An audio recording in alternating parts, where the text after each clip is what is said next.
एक गांव में एक बुजुर्ग रहता था।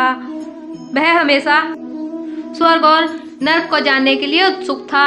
एक दिन वह भगवान से मिला और उनसे पूछा, प्रभु क्या आप मुझे बता सकते हैं कि स्वर्ग और नरक क्या है? भगवान मुस्कुराए और उस बुजुर्ग को दूसरी दुनिया में ले गए और दो दरवाजों के सामने ले जाकर उसे खड़ा कर दिया और भगवान ने बारी बारी से उन दोनों दरवाजों के अंदर जाने के लिए उसे कहा। बुजुर्ग व्यक्ति ने पहला दरवाजा खोला।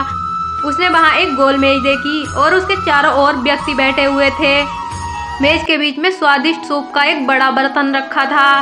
वहां बैठे व्यक्तियों के हाथ में बहुत लंबे लंबे चम्मच थे। मेज के बीच में रखकर स्वादिष्ट भोजन तक पहुंचने के लिए वे चम्मच काफी लंबे थे, लेकिन लंबे चम्मच होने के कारण वह भोजन से भरा चम्मच अपने मुंह में नहीं ले पा रहे थे और खाना ना खा पाने के कारण वह दुबले पतले और बीमार लग रहे थे।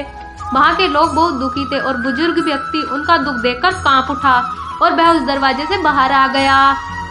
दूसरे दरवाजे के अंदर भी वह सब कुछ था जो पहले दरवाजे के अंदर था, वही गोल मेज और उसके बीच में रखा स्वादिष्ट सूप का बर्तन, वही गोल मेज और उसके चारों ओर बैठे लोग, और उन लोगों के हाथ में भी लंबी लंबी चम्मचें थी।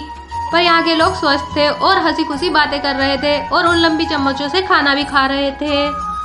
यह देखकर वह बूढ़ा व्यक्ति बहुत प्रसन्न हुआ और दूसरे दरवाजे से भी बाहर आ गया।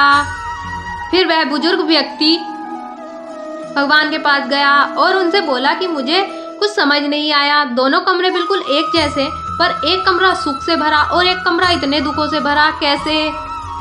इस पर भगवान ने समझाते हुए कहा कि आपने देखा कि लंबे चम्मच दूसरों को खाना खिलाने के लिए ठीक है, लेकिन अपना खाना खाने के लायक नहीं है। आप पहले जिस कमरे में गए वह नरक था। वहाँ के लोग बहुत लालची और केवल अपने बारे में सोचने वाले हैं। वे दूसरों की मदद नहीं करते, जिस कारण वे अपना पेट नहीं भर पा रहे और दुख झेल रहे हैं। और दूसरा कमरा उन लोगों से भरा है जो एक दूसरे से प्यार करते हैं और उनकी परवाह करते हैं। ये उन लंबे चम्मचों से एक दूसरे को खाना खिलाते हैं, जिससे इनका पेट भरता है और ये स्वस्थ और सुखी हैं। तो इससे हमें ये शिक्षा मिलती है कि अगर हम एक दूसरे का समर्थन और देखभाल करें तो हम अपना जीवन सफल बना सकते हैं।